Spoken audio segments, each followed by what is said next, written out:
नमस्कार शेतकरी बांधवांनो, हा आपला नवीन ब्लोअर आहे. होम मायक्रो सर्व्हिसेस माळीमाळा सोनी. माझं नाव दिलीप माळी.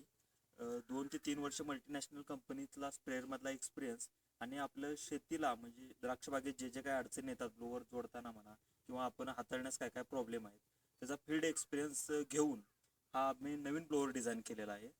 की आता आपले जनरली जे तुम्ही ब्लोअर बघतात ते जे काय आहे ते मागणं तुमचं म्हणजे एअर सक्शन केली जाते. त्यामुळे काय होतं की यातला केमिकलचा जो स्प्रे आहे तो पूर्ण पॅनमध्ये परत ओढला जातो. परत त्याच्यानंतर काडी कचरा हा सगळा वरती येतो. आपण ही सिस्टम केलेली आहे आता रिव्हर्स पॅन टेक्नॉलॉजी जी बाजारपेठेत अवेलेबल झालेली आहे ती सर्वसामान्य शेतकऱ्यांना परवडत नाही. 3 ते 4 एकर ज्यांचं म्हणजे लिमिटेशन्स आहेत काही थोडं म्हणजे तेवढं फायनान्स ते घालू शकत नाहीत त्यांच्यासाठी हा आपण लोकलमध्ये डिझाईन केलेला आहे. आता आपली जी सिस्टीम आहे ती म्हणजे reverse fan technology but without gearbox ही आपली अशी पहिली टेक्नॉलॉजी आहे.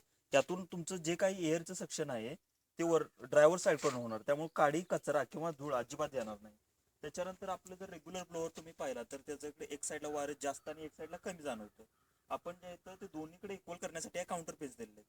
त्यामुळे एअरची जी एक साईडला डाऊन जी एअर मारते ती यात डाऊन एअर मारली जाणार नाही. ती या काउंटर पेजमुळे वर उचलली जाईल आणि जिथे वरती जाते तिथं काउंटर पेजची डायरेक्शन खाली दिली आहे त्यामुळे ते वारं थोडंसं खाली दाबलं जातं.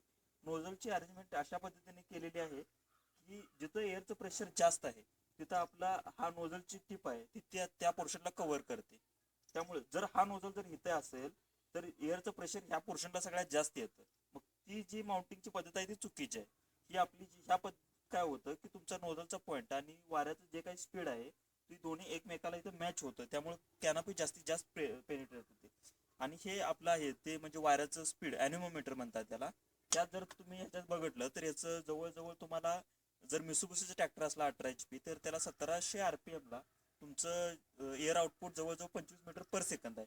जे आपलं हे सगळ्यात जास्त आहे. म्हणजे तुम्ही कोणताही स्प्रेअर असू दे मी तुम्हाला त्याचं मेजर करून दाखवलं तर तो आपल्यापेक्षा नक्कीच कमी भरेल. त्याच्यानंतर पॉज करतो.